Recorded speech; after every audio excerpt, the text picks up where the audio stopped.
Good morning students. मैं Rekha Sharma, associate professor political science, Rajiv Gandhi Rajkiya Mahila महाविद्यालय भिवानी से बीए तृतीय वर्ष के विद्यार्थियों के लिए आज हम करेंगे अंतर्राष्ट्रीय श्रम संगठन इंटरनेशनल लेबर ऑर्गेनाइजेशन ILO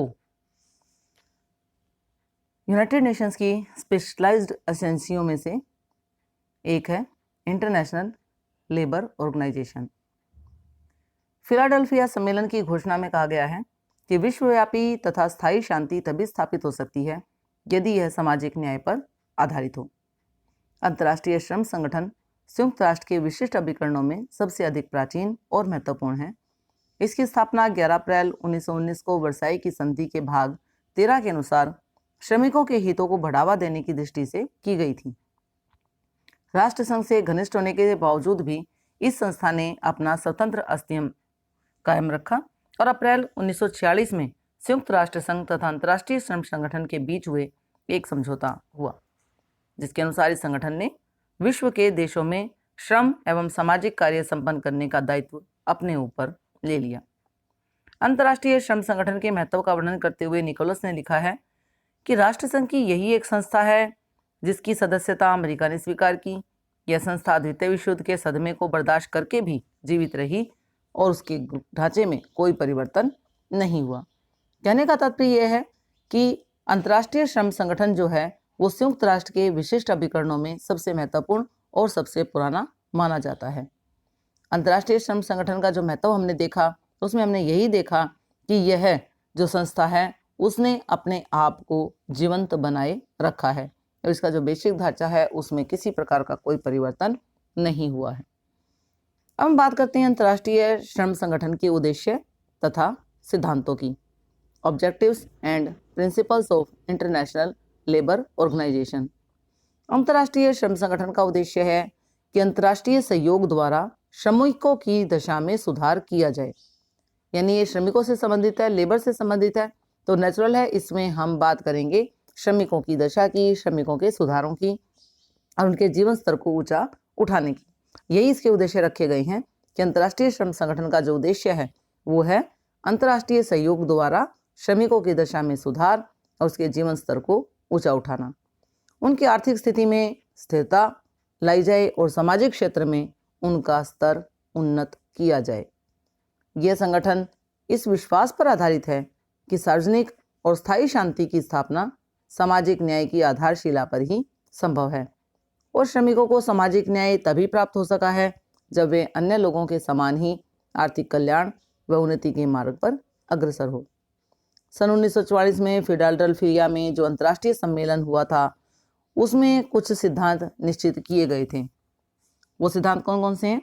जैसे कि सबसे पहले नंबर पर आता है कि श्रम कोई वस्तु नहीं है। दूसरे नंबर पर आता है कि यदि विश्व के किसी भी भाग में दरिद्रता हो तो वह सभी भागों में समृद्धि के लिए खतरा है। तीसरे नंबर पर आता है कि निरंतर प्रगति के लिए संगठन की तथा भावनाओं की अभिव्यक्ति की स्वतंत्रता आवश्यक है। और चौथे नंबर पर आता है कि अभाव तथा दरिद्रता के विरुद्ध प्रत्येक देश में उत्साह तथा साहस के साथ युद्ध किया जाना चाहिए। इस सम्मेलन की घोषणा में सामाजिक न्याय के लक्ष्य की प्राप्ति के लिए निम्नलिखित कार्यक्रम निर्धारित किए गए हैं। सबसे पहले नंबर पर आता है पूर्ण रोजगार तथा जीवन निर्वाह के लिए आवश्यक वेतन की व्यवस्था का प्रयत्न किया जाए। दूसरे नंबर पर आता है कि पर्याप्त भोजन एवं आवास की व्यवस्थाओं का विस्तार किया जाए और तीसरे नंबर पर आता है सामाजिक सुरक्षा की व्यवस्था की जाए।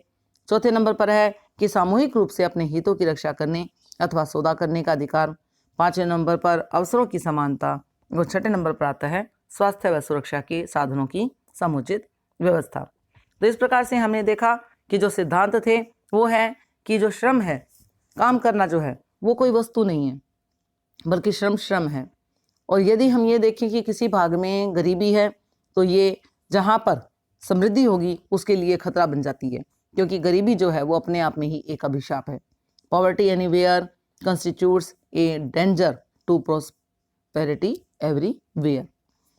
इसके अलावा हम ये देखते हैं कि निरंतर प्रगति के लिए जो ऑर्गेनाइजेशन है और जो लोगों की भावनाएं हैं वो ज़्यादा ज़रूरी हैं, क्योंकि जो भावनाएं होती हैं वो अभिव्यक्ति की स्वतंत्रता के लिए आवश्यक होती हैं। इसके अलावा हम ये देखते हैं कि हमेशा से ही अभाव तथा दरिद्रता के विरुद्ध देश में उत्साह और साहस के साथ एक युद्ध किया जाना चाहिए। तात्पर्य क्या है कि एक आंदोलन छेड़ा जाना चाहिए ताकि अभाव और दरिद्रता को दूर किया जा सके। उनके लिए काम करना, मेहनत करना और हम किस प्रकार से गरीबी को दूर कर सकते हैं, किस प्रकार से हम रोजगार के अवसर पैदा कर सकते हैं, इन सारी बातों का ध्यान रखा जाए। इसी प्रकार से हमने ये देखा कि जो लक्ष्य रखे गए हैं सामाजिक न्याय के, उनकी प्राप्ति के लिए कौन कौन से हम कार्य कर सकते हैं। यानी उद्देश्यों को जब हम निर्धारित करते हैं, जब हम एक लक्ष्य तैयार करते हैं, तो हम देखते हैं कि कौन से साधन अपनाए जाएंगे, कौन से मीन्स अपनाए जाएंगे ताकि उन लक्ष्यों को प्राप्त किया जा सके। तो उसमें सबसे पहले आता है कि अगर हमने देखा कि श्रम कोई वस्तु नहीं है, या जहाँ पर गरीबी है, दरिद्रता है, उसके लिए हमें एक युद्ध क्षेत्र पर काम करना चाहिए, तो तात्पर्य है कि हमें क्या करना पड़ेगा, उनके लिए क्या कार्यक्रम बनाने पड़ेंगे। सबसे पहले आता है कि हमें पूर्ण रोजगार और जीवन निर्वाह के लिए जो आवश्यक वेतन की व्यवस्था है उसको तैयार करना चाहिए, उसके लिए कार्य करना चाहिए। यानी सभी लोगों को रोजगार मिले और जीवन निर्वाह के लिए सभी को आवश्यक वेतन मिले। इसके अलावा पर्याप्त भोजन और आवास की व्यवस्थाओं का भी विस्तार किया जाना आवश्यक है। सामाजिक सुरक्षा की व्यवस्था की जाए। सामाजिक सुरक्षा का तात्पर्य है कि जो हमारा सोशल सिक्योरिटी है वो भी लोगों के पास होनी चाहिए और सामूहिक रूप से अपने हितों की रक्षा करने के लिए उनको सौदे करने का अधिकार दिया जाना चाहिए। इसके अलावा सबसे बड़ी बात है कि अवसरों की समानता उनके पास होनी चाहिए और स्वास्थ्य व सुरक्षा के साधनों की समुचित व्यवस्था हो। बिना स्वास्थ्य के हम श्रम नहीं कर सकते।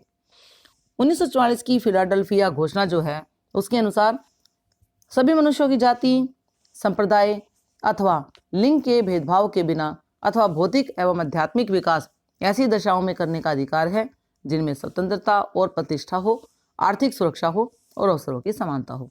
तो जो हमने अवसर देखे थे कि कौन कौन से ऐसे कार्यक्रम हैं, वो सारे के सारे कार्यक्रम यहाँ पर इसी घोषणा में तैयार किए गए थे।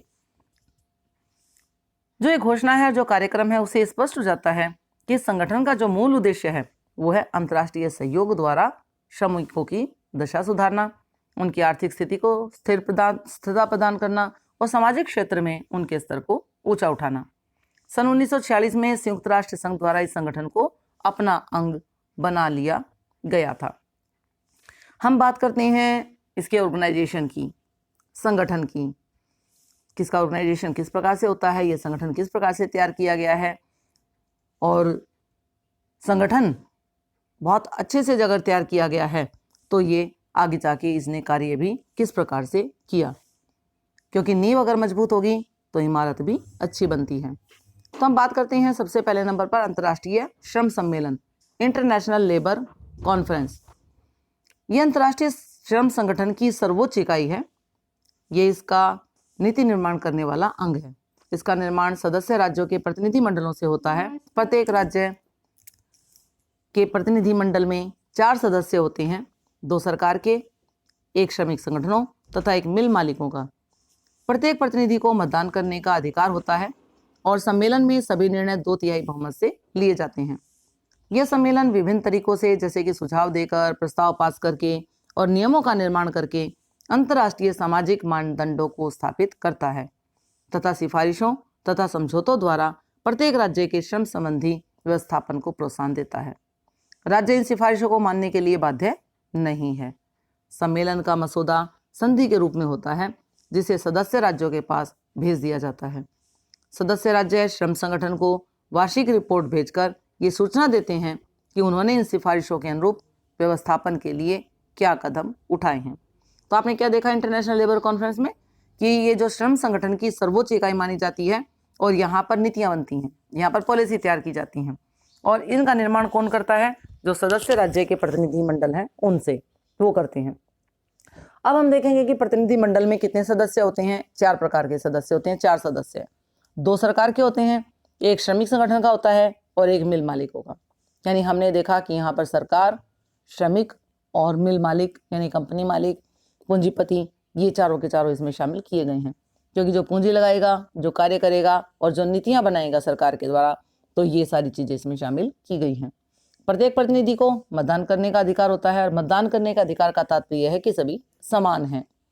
सम्मेलन में सभी निर्णय 2/3 बहुमत से लिए जाते हैं और ये सम्मेलन विभिन्न तरीकों से, जैसे कि सुझाव दिया, प्रस्ताव पास किया नियमों का निर्माण किया, या अंतर्राष्ट्रीय सामाजिक मानदंडों को स्थापित करना, सिफारिशें करना, समझौते करना, यानी प्रत्येक राज्य के श्रम संबंधी व्यवस्था को प्रोत्साहन देना इसका सबसे महत्वपूर्ण तरीका है। इन सम्मेलनों का कार्य करने के तरीके, राज्य को जब सिफारिशें भेजे जाती हैं तो राज्य जो है इन सिफारिशों को मानने के लिए बाध्य नहीं है। और सम्मेलन का जो मसविदा है वो एक संधि के रूप में होता है। इसमें दोनों तरफ से जो कॉन्ट्रैक्ट होता है वो रखा जाता है और सदस्य राज्यों के पास भेज दिया जाता है। सदस्य राज्य श्रम संगठन को वार्षिक रिपोर्ट भेजकर ये सूचना देते हैं कि उन्होंने उन सिफारिशों के अनुरूप व्यवस्था के लिए क्या कदम उठाए हैं। तो ये सबसे पहले नंबर पर इसकी व्यवस्था थी, अंतर्राष्ट्रीय श्रम सम्मेलन। दूसरे नंबर पर आता है प्रबंध समिति, गवर्निंग बॉडी। ये अंतर्राष्ट्रीय श्रम संगठन की कार्यपालिका है। इसमें कुल 48 सदस्य हैं, जिनमें 24 सरकारी प्रतिनिधि, 12 मालिकों के और 12 श्रमिकों के प्रतिनिधि होते थे। परंतु 1972 में अंतर्राष्ट्रीय श्रम संगठन के संविधान में संशोधन करके इसके सदस्यों की संख्या 56 कर दी गई थी, जिनमें 28 सरकारी प्रतिनिधि, 14 मालिकों के, 14 मजदूरों के प्रतिनिधि होते हैं, 28 सरकारी स्थलों में से और 10 मुख्य औद्योगिक क्षेत्रों के लिए सुरक्षित हैं। इस 10 स्थायी सदस्यता प्राप्त राज्यों के जो नाम हैं वो हैं संयुक्त राज्य अमेरिका, रूस, कनाडा, फ्रांस, इटली, चीन, जापान, इंग्लैंड, भारत और जर्मनी। ये निकाय जो होता है श्रम कार्यालय के लिए एक महानिर्देशक की नियुक्ति करता है, डायरेक्टर जनरल की। सम्मेलन के लिए कार्यक्रम तैयार करती है और अंतर्राष्ट्रीय श्रम संगठन के विभिन्न आयोगों तथा समितियों के कार्यों का निरीक्षण करती है। तो गवर्निंग बॉडी में क्या है? गवर्निंग बॉडी में श्रम संगठन की जो एग्जीक्यूटिव है उसमें 48 सदस्य हैं और 24 सरकारी प्रतिनिधि होते हैं, 12 मालिकों के पास और 12 श्रमिकों के प्रतिनिधि होते हैं।